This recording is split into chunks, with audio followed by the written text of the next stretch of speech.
Hello दोस्तों, नमस्कार। आप सभी लोगों का मेरे इस यूट्यूब चैनल पर बहुत बहुत स्वागत है। तो आज की हम क्लास में हमारे जो इंडियन जीके की क्विक रिवीजन सीरीज चल रही है, उस सीरीज़ में आज हमारा नेक्स्ट स्टेट है और आज के स्टेट में हम बात करेंगे बिहार के बारे में। काफ़ी इम्पोर्टेंट है। जैसा कि मैं आपको पहले ही बता चुका हूँ, इस सेगमेंट में जो सारे स्टेट हैं उस स्टेट्स में सबसे ज़्यादा जो इम्पोर्टेंट है वो यही दोनों हैं, एक यूपी और एक आपका ये दोनों सेक्शन से सबसे ज़्यादा क्वेश्चन आने की प्रोबेबिलिटी रहती है और उसी के आधार पर हम इनको पढ़ेंगे और इनमें हम ज़्यादा से ज़्यादा फैक्ट कवर करने की कोशिश करेंगे, क्योंकि जो एग्ज़ाम ओरिएंटेड क्वेश्चन है वो इनसे सबसे ज़्यादा आते हैं और उन्हीं को हम एक एक करके यहाँ पर देखेंगे। तो सबसे पहले स्टार्ट करते हैं इसके कॉन्स्टिट्यूशन की। इसका जो कॉन्स्टिट्यूशन है वो हमारे इंडिपेंडेंसी के टाइम स्टार्ट हो गया था और 1950 के समय इसको टेम्पररी रूप से कॉन्स्टिट्यूट किया गया और उसके बाद फाइनली 1956 का जो स्टेट रीऑर्गेनाइजेशन कमीशन आया, राज्य पुनर्गठन आयोग आया 1956 का, उस राज्य पुनर्गठन आयोग में इसको राज्य का दर्जा दिया गया है ना। किस नाम से? बिहार नाम से। उस समय इसके साथ झारखंड भी शामिल था, इस बात को याद रखिएगा, है ना। झारखंड भी उसका शामिल था और इसी कारण झारखंड को दक्षिणी बिहार कहते हैं, क्योंकि वो बिहार का ही हिस्सा है। तो इसका जो गठन है वो 1956 में हुआ एक साथ, जब हमारे 14 राज्य बने थे। और अगर हम इसके पहले की बात करें तो ये जो क्षेत्र है ऐतिहासिक काल में मगध क्षेत्र कहलाता था। क्या कहलाता था भैया? मगध क्षेत्र, जिसको मगध महाजनपद के नाम से जाना जाता था। और ये भारत का बहुत शक्तिशाली, सबसे ज्यादा शक्तिशाली क्षेत्र हुआ करता था। जैसे आज हम बात करें कि हमारी जो सरकार है जो पूरे भारत को संचालन करने का काम करती है वो दिल्ली से करती है। आज के युग में दिल्ली केंद्र हुआ करता है। वैसे ही इतिहास के समय जब हमारे राजा महाराजा हुआ करते थे तब हमारे भारत का जो केंद्र बिंदु है वो मगध हुआ करता था और संपूर्ण भारत जो है वो मगध से ही सुचारू रूप से चलता था। वहीं से राजा सारी चीज़ों को देखते थे, ठीक है। उसके बाद जब अंग्रेज आए तो केंद्र जो है वो बंगाल बना, बंगाल प्रेसिडेंसी केंद्र हुआ करती थी और अब वर्तमान में दिल्ली है। तो इस तरीके से समय के आधार पर ये चीज़ें बदलती जाती हैं। अगर हम यहाँ के मुख्यमंत्री की बात करें तो सभी को पता है नीतीश कुमार हैं, जो कि अभी फिर से बन चुके हैं, है ना। अभी पिछली बार भी नीतीश कुमार जी थे और इस बार भी दूसरी बार इन्होंने चुनाव जीता और बीजेपी पार्टी से ये हैं। वैसे तो जेडीयू है ना, जेडीयू पार्टी से हैं, पहले थे, लेकिन बीजेपी से गठबंधन होने के बाद अब ये पूर्ण रूप से बीजेपी में आ चुके हैं। अगर एक बार एग्जाम में क्वेश्चन आया था रेलवे में कि बिहार के 3 बार बनने वाले मुख्यमंत्री का नाम बताइए, ऐसा क्वेश्चन आ गया था कि बिहार के 3 बार बनने वाले मुख्यमंत्री का नाम बताइए, तो इसका सही आंसर है जगन्नाथ मिश्र, है ना। ये आंसर बहुत कम लोगों को पता रहता है, लेकिन एक बार क्वेश्चन आ गया था, क्योंकि अब कंपटीशन ज्यादा है तो एडवांस लेवल की चीजें पूछता है। तो याद रखिएगा, जगन्नाथ मिश्र बिहार के 3 बार बनने वाले मुख्यमंत्री हैं। और एक क्वेश्चन और बताता हूं मैं आपको कि सर्वाधिक लंबे समय तक रहने वाले मुख्यमंत्री कौन है? सर्वाधिक लंबे समय तक रहने वाले मुख्यमंत्री कौन है? पवन कुमार चामलिंग। कौन है भैया? पवन कुमार चामलिंग, ठीक है। पहले ज्योति बसु हुआ करते थे। ज्योति बसु का जो रिकॉर्ड है वो ब्रेक किया है किसने? पवन कुमार चामलिंग जी ने, जो कि सिक्किम के मुख्यमंत्री थे, है ना। सिक्किम के मुख्यमंत्री थे इसके पहले। और महिला की अगर बात करें तो महिला जो है वो है शीला दीक्षित। दिल्ली की जो मुख्यमंत्री हुआ करती थी शीला दीक्षित, वो सबसे ज्यादा महिला मुख्यमंत्री हैं जो कि एक लंबे समय तक रहने वाली मुख्यमंत्री हैं। अगर यहाँ के हम गवर्नर की बात करें तो फागू चौहान जी हैं। फागू चौहान यहाँ की गवर्नर है, राज्यपाल हैं। राजधानी सभी लोग जानते हैं, पटना। राजधानी क्या है? पटना है। पटना का पुराना नाम पूछे तो पाटलिपुत्र। पटना का पुराना नाम क्या भैया? पाटलिपुत्र। पाटलिपुत्र एक्सप्रेस भी चलती है। तो पाटलिपुत्र पुराना समय हुआ करता था, पुराने समय में इस नाम से जानते थे। और मगध की जो राजधानी है वो पाटलिपुत्र ही हुआ करती थी। कभी आपसे पूछा जाए कि पाटलिपुत्र की स्थापना किसने की, तब आपको आंसर लगाना है उदयन। एक राजा हुआ करता था यहाँ पर, उदयन। तो उदयन नामक राजा ने पाटलिपुत्र की स्थापना की थी। लेकिन उसके बाद पाटलिपुत्र से इसका जो पटना नाम है, या पटना नाम की जो स्थापना है, या पटना नाम के नाम से इस शहर की जो स्थापना है, वो की थी शेर शाह सूरी ने। वो किसने की थी भैया? शेर शाह सूरी, जो कि सूरी वंश का शासक था और मुगल वंश में एंटर हो गया था और मुगल वंश के आधार पर इसने दिल्ली की सत्ता को हथिया लिया था। बेसिकली अफगान था और सूर वंश का शासक था। ठीक है। बखार खान लोहानी एक राजा हुआ करते थे, तो उनके यहाँ इनके पिता काम करते थे। उसके बाद ये भी एक बॉडीगार्ड बन गया था, लेकिन बॉडीगार्ड बनने के बाद इसने धीरे धीरे सेना जुटाई और उसके बाद इसने दिल्ली को अपने कब्जे में ले लिया। कभी इतिहास में डिटेल से चर्चा करेंगे। तो पाटलिपुत्र पूछे तो उदयन और पटना पूछे तो शेरशाह सूरी, है ना, गंगा नदी के किनारे स्थित है, ये बात सभी जानते हैं। अगर हम यहाँ के त्योहारों की बात करें तो सबसे ज्यादा यहाँ का जो प्रमुख त्योहार है वो है छठ पूजा। छठ पूजा यहाँ इतना मानते हैं कि इतना दीपावली को भी नहीं मानते। दीपावली से भी बड़ा जो त्योहार है वो छठ पूजा है। चित्रकारी की बात करें तो सभी जानते हैं मधुबनी पेंटिंग जो है, मधुबनी चित्रकारी जो है वो यहाँ की बहुत फेमस चित्रकारी है।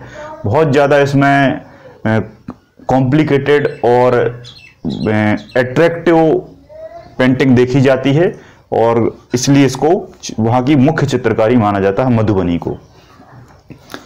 लोक नृत्य की बात करें तो जटनी, है ना, जटनी, इसी को जट भी कहते हैं और कभी कभी जाट भी कहते हैं ना। ये तीन नाम अलग अलग क्षेत्रों में देखने को मिलते हैं, जटनी, जट, जाट, है ना। एक कॉस्ट भी है, लेकिन यहाँ पर एक लोक नृत्य भी है, फोक डांस भी है। अगर हम साक्षरता की बात करें तो भारत का सबसे कम पढ़ा लिखा राज्य है ये। भारत का सबसे कम पढ़ा लिखा राज्य है, सबसे ज्यादा अशिक्षित राज्य है, ठीक है। लेकिन बच्चों के दिमाग में क्वेश्चन आता है कि सर सबसे ज्यादा आईएएस और आईपीएस भी यहीं से बनते हैं। जब भी मैंने जिस क्लास में इस पॉइंट को पढ़ाया है, बच्चों के दिमाग में क्वेश्चन आया है कि सर सबसे कम साक्षरता बिहार की है, लेकिन फिर भी सबसे ज्यादा आईएएस और आईपीएस बिहार से बनते हैं, ऐसा क्यों? तो मैंने उनसे कहा कि एक बात बताओ, आईएएस या आईपीएस लोग कितने बनेंगे, कितनों को जॉब मिलेगी? मुश्किल से 100 या 200 लोग एक साल में आईएएस आईपीएस बनते हैं। 100 या 200 लोग आईपीएस आईएएस बनते हैं, या 300 लोग बनते हैं। तो 300 लोगों में से क्या 300 बिहार के होंगे? नहीं, 300 में से हो सकता है कि 150 बिहार के हो जाएं। तो आप एक बात आओ, एक इतने बड़े राज्य क्षेत्र के 150 व्यक्ति अगर आईएएस या आईपीएस बनते हैं तो वहां की जो साक्षरता है वो क्या बढ़ जाएगी? नहीं बढ़ जाएगी ना। अगर 150 लोग या 200 लोग या मैं कह दूं 1000, वैसे 1000 नहीं बनते, लेकिन 1000 लोग भी अगर आईपीएस आईएएस बन जाएं तो क्या बाकी के जो लोग हैं वो 99.9 लोग पढ़ गए हैं क्या उन आईएएस की वजह से? ऐसा नहीं होता है। अगर 1000 लोग भी अगर सिलेक्टेड होते हैं तो ये मैटर नहीं करता, क्योंकि वहां का जो रेशियो है वो उसमें डिस्क्रिमिनेशन बहुत ज्यादा है। पढ़ने वाले जो लोग हैं उनसे ना पढ़ने वाले लोग और ज्यादा हैं, ये बात है। तो लोगों की जो नजर है वो उन पे नहीं जाती, जो बाकी अदर एरिया वाले, जो रूरल एरिया वाले, जो पुअर एरिया वाले लोग हैं, गरीब लोग हैं, उनकी संख्या ज्यादा है, इसलिए यहाँ पर उनकी साक्षरता का जो रेशियो है वो बहुत ज्यादा है। मतलब असाक्षरता का रेशियो ज्यादा है और साक्षरता का रेशियो कम है। आईपीएस आईएएस बनते हैं, इसमें कोई दो राय नहीं है, लेकिन उनकी संख्या कम है। अब मैं बता देता हूं आपको, ये राज्य सबसे कम पढ़ा लिखा है और यहाँ की जो साक्षरता है वो है 63.82%, है ना। 63.82% यहाँ की साक्षरता है, जो कि काफी कम है। अब आप खुद अंदाज लगाओ कि 63.82% यहाँ की साक्षरता है, तो इसमें से क्या मैंने 100% लोगों को ले लिया? नहीं लिया। इसके बाद भी कम से कम 36-37% लोग अभी भी बाकी हैं। तो इनमें से लोग पढ़े लिखे आईएएस आईपीएस बनते हैं, ना कि इनमें से, ठीक है। लेकिन सारे राज्यों की इससे अधिक साक्षरता है, जिसमें केरल नंबर 1 पे है, ठीक है। तो इस तरीके से याद रखिएगा कि मैंने यहाँ 100% को इंडिकेट नहीं किया, बल्कि साक्षरता में 63% लोगों को लिया है, जिसके साथ ही ये सबसे ज्यादा अशिक्षा में नंबर 1 पे है। अगर हम आंदोलन की बात करें तो यहाँ बहुत सारे आंदोलन हुए हैं। सबसे फेमस जो आंदोलन है वो है चंपारण आंदोलन, जिसे चंपारण सत्याग्रह भी कहते हैं। कब हुआ था? 1917 में हुआ था। गांधी जी के नेतृत्व में 1917 में हुआ था।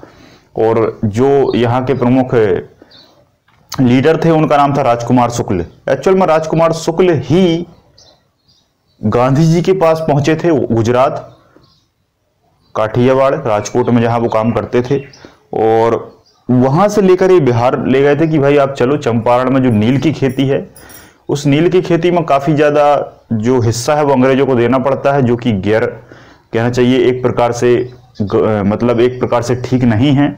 उसका जो है हक गरीबों को देना जरूरी है। नील की खेती में क्या होता है कि जबरदस्ती नील की खेती करवाते थे। तुम्हारी खेती अगर 10 एकड़ है तो उसके 3/20 वाले हिस्से भाग पर तुम्हें नील लगाना ही पड़ेगा। नहीं लगाओगे तो तुम्हारे साथ कुछ ऐसा किया जाएगा कि तुम्हारी जमीन हड़प लेंगे या जो भी है मार देंगे, अंग्रेजों को तो आप जानते थे। तो इसके लिए चंपारण आंदोलन हुआ। ताना भगत आंदोलन है, एक ताना भगत आंदोलन है, वो भी यहीं पर हुआ था। ये 1914 के आसपास हुआ था। इसकी एक रेंज है 13 से 14 के आसपास हुआ था। ब्रिज की बात करें तो महात्मा गांधी सेतु यहाँ पर है, जो कि एक समय तक भारत का सबसे बड़ा पुल हुआ करता था। काफी लंबे समय तक रहा, लेकिन अब ये डाटा बदल चुका है, अब भूपेन हजारिका हो गया है ना। लेकिन दूसरे नंबर पर ये आता है। जीआई टैग की बात करें तो यहाँ पर बहुत सारी चीजों को जीआई टैग मिला है।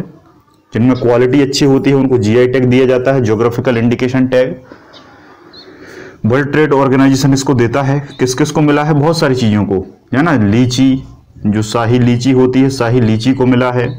जर्दालू आम को मिला है ना। भागलपुर का जो केला फेमस है उसको मिला है। केले के बाद मगही पान, यहाँ का बहुत टेस्टी पान होता है, उसको मिला है। सिलाव खोजा एक बहुत मीठे का पकवान होता है ना। दूध और शक्कर से बनने वाला एक पकवान है सिलाव खोजा, तो सिलाव खोजा को जीआई टैग मिला है। तो सिलाव खोजा, मगही पान, केला, आम, लीची, ऐसी बहुत सारी चीजें हैं जिनको जीआई टैग बिहार राज्य में दिया गया है। अनुसंधान की बात करें तो कुछ यहाँ अनुसंधान केंद्र है, जैसे डॉल्फिन जो है वो मछली तो नहीं है, लेकिन मछली मानते हैं लोग। क्या ये मैं पहले बता चुका हूँ। डॉल्फिन अनुसंधान केंद्र यहीं पर है, पटना में। डॉल्फिन अनुसंधान केंद्र कहाँ है? पटना में है। उसके अलावा शाही लीची अनुसंधान केंद्र भी यहीं पर है। ठीक है, लीची अनुसंधान केंद्र भी यहीं पर है। तो ये 2 अनुसंधान केंद्र याद रखें। गुफा की बात करें तो यहाँ पर एक ऋषि थे, लोमहर्ष ऋषि, है ना। लोमहर्ष ऋषि जो हैं उनकी यहाँ पर गुफा है। लोमहर्ष ऋषि की गुफा है यहाँ पर। ठीक है, एक बात याद रखिए, जिन लोगों ने भी मुझसे स्टेट पढ़ लिए हैं वो ये ना समझे कि हम तो पढ़ चुके हैं। आप दोबारा पढ़िए, आपको कुछ ना कुछ नया डाटा जरूर मिलेगा, इसकी गारंटी है। कुछ ना कुछ आपके 2-4 फैक्ट आपको नए जरूर मिलेंगे जो आपने पिछली बार नहीं पढ़े होंगे। और जितनी बार भी आप मुझसे जो सब्जेक्ट पढ़ेंगे उसमें आपको नया देखने को मिलेगा। लोमहर्ष ऋषि की गुफा है। और पहाड़ी की बात करें तो बराबर की पहाड़ी, ये क्वेश्चन आ चुका है कई एग्जाम में कि बराबर की पहाड़ी कहाँ पर है? तो बिहार में है। ठीक है, बराबर की पहाड़ी कहाँ पर है? बिहार में है। युद्ध की बात करें तो बक्सर का युद्ध हुआ था यहाँ पर 1764 में, बिहार में ही हुआ था। मेले की बात करें तो पशुओं का मेला लगता है, जो कि भारत का सबसे बड़ा मेला है। कहाँ लगता है? सोनपुर में भारत का सबसे बड़ा पशुओं का मेला लगता है ना। इसमें गधे भी होते हैं, तो कहीं कहीं लिखा रहता है भारत का सबसे बड़ा गधों का मेला। तो भारत का सबसे बड़ा पशुओं का मेला सोनपुर में लगता है। एयरपोर्ट की बात करें तो यहाँ पर एक बहुत फेमस एयरपोर्ट है ना, जिसका नाम कमेंट सेक्शन में आपको बताना है। ये क्वेश्चन आपके लिए रहा। यहाँ का एयरपोर्ट और स्टेडियम, ये 2 चीजें आप बताएंगे। जो सिंसियर स्टूडेंट हैं वही इसका जवाब देंगे कमेंट सेक्शन में। स्टेडियम बताएंगे बिहार का और एयरपोर्ट बताएंगे। ये 2 चीजें मैं आपको दे रहा हूँ। मकबरे की बात करें तो शेरशाह सूरी का मकबरा है। कहाँ पर? सासाराम में। सासाराम, है ना। सासाराम यहाँ पर एक जगह है। सासाराम, आसाराम नहीं लिखना। सासाराम यहाँ पर एक जगह है और वहां पर शेरशाह सूरी ने अपना मकबरा पहले ही बनवा दिया था, अपने जिंदा होने पर ही। विश्वास नहीं था ना कि अगर मैं मर गया तो किसी ने नहीं बनवाया, तो पहले ही बनवा दिया। प्रतिमा की बात करें तो महात्मा बुद्ध, भगवान बुद्ध की प्रतिमा है यहाँ पर, है ना। बोधि वृक्ष आपने सुना होगा, तो बोधि वृक्ष गया में है। तो अब वो गया का नाम क्या हो गया है? बोध गया हो गया है। बोध गया क्यों हो गया? क्योंकि बोधि वृक्ष है और बोधि वृक्ष के नीचे सिद्धार्थ ने ज्ञान लिया और फिर वो सिद्धार्थ से क्या हो गए? गौतम बुद्ध हो गए, तो बुद्ध हो गए, है ना। तो बोधि वृक्ष एक्चुअल में पीपल का वृक्ष है ना। इसमें दिक्कत मतलब कंफ्यूज मत होना, पीपल और बोधि एक ही बात है। तो बोधि वृक्ष है और वहीं पर गौतम बुद्ध की प्रतिमा है। बोधि वृक्ष जो है वो काफी पुराना वृक्ष है, ये काफी पुराना वृक्ष है। और इस वृक्ष को शशांक ने एक बार कटवा दिया था। एक बार पूछा था कि इस वृक्ष को किसने कटवाया, तो ये जो वृक्ष है शशांक ने कटवाया था। और एक बार इसको तिस्रस्ता, अशोक की एक पत्नी थी जिसका नाम था तिस्रस्ता।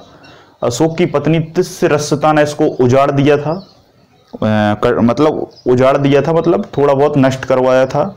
और उसके बाद एक बार ये आंधी तूफान और प्राकृतिक आपदा से नष्ट हो गया था। तो 3 बार नष्ट हो चुका है। तो वर्तमान में जो बोधि वृक्ष है वो 4th जनरेशन का क्या है, वृक्ष है, 4थी पीढ़ी का जनरेशन है। 3 बार नष्ट हो चुका है, 4थी बार का ये वर्तमान में यहाँ पर स्टेब्लिश है। और इसी की एक शाखा संघमित्रा और महेंद्र ने जाकर श्रीलंका के अनुराधापुरम में लगाई थी। और वो सबसे पुराना वृक्ष है, 2362 वर्ष पुराना है, जो कि इससे भी पुराना है, क्योंकि इससे उसकी टहनी लेकर वहां लगा दी।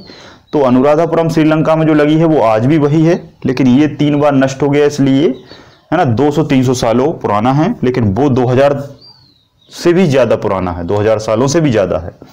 अगर यहाँ के विश्वविद्यालय की बात करें तो सबसे फेमस जो विश्वविद्यालय है वो आपको पता है नालंदा विश्वविद्यालय और तक्षशिला विश्वविद्यालय विश्व के सबसे पुराने विश्वविद्यालय हैं, जिसमें से तक्षशिला जो है वो पाकिस्तान में चला गया है और जो नालंदा है वो हमारे भारत में आ गया है। तो बिहार के नालंदा जिले में ही स्थित है, उस जिले का नाम भी नालंदा रख दिया है। और इस नालंदा विश्वविद्यालय का जो निर्माण है वो कुमारगुप्त ने करवाया था। गुप्त वंश के शासक थे कुमारगुप्त, तो कुमारगुप्त ने करवाया। कुछ बचा कुछ निर्माण और गुप्त शासकों ने करवाया, कुछ पाल शासकों ने करवाया, फिर बाद में हर्षवर्धन ने करवाया। ऐसे 3-4 राजाओं ने इसका निर्माण करवाया। लेकिन इससे एक बहुत बड़ा क्वेश्चन आता है कि इस नालंदा विश्वविद्यालय को उजाड़ा किसने, नष्ट किसने किया? तो नष्ट जो है वो बख्तियार खिलजी ने करवा दिया था। बख्तियार खिलजी जो था उसने इस वृक्ष को, इस जो कॉलेज है, इस जो यूनिवर्सिटी है नालंदा, इसको पूरी तरीके से नष्ट करवा दिया था। शिक्षा का वो विरोधी था, ठीक है। और इस विश्वविद्यालय में बहुत सारे लोग पढ़े, महान लोगों ने यहाँ पर शिक्षा हासिल की। एक और विश्वविद्यालय है जिसका क्या नाम है, विक्रमशिला विश्वविद्यालय। विक्रमशिला विश्वविद्यालय भी यहीं पर है, विक्रमशिला यूनिवर्सिटी, जिसका निर्माण धर्मपाल, पाल वंश का शासक था जिसका नाम था धर्मपाल, है ना। पाल वंश की जो स्थापना है गोपाल के द्वारा की गई थी और फिर उसी के बाद धर्मपाल आया और धर्मपाल ने विक्रमशिला विश्वविद्यालय बिहार में बनवाया, ठीक है। तो 2 ये फेमस हैं, इनसे क्वेश्चन आते रहते हैं।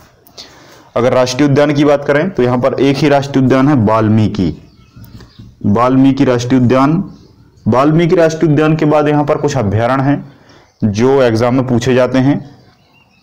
उन अभ्यारण्यों में सबसे पहला अभ्यारण्य क्या है? सबसे पहला अभ्यारण्य है आपका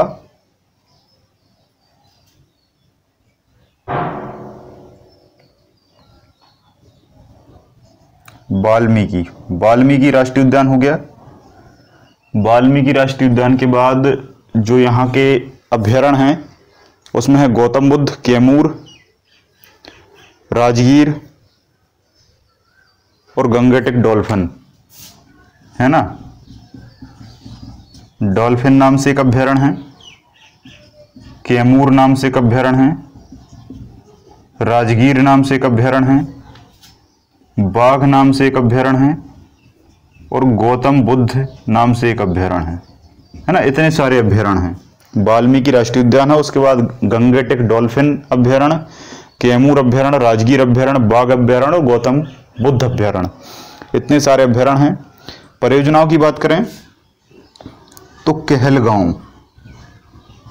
कहलगांव परियोजना यहीं पर है। कहलगांव परियोजना यहीं पर स्थित है। कहलगांव के बाद कहलगांव परियोजना, उसके बाद बरौनी थर्मल पावर प्लांट,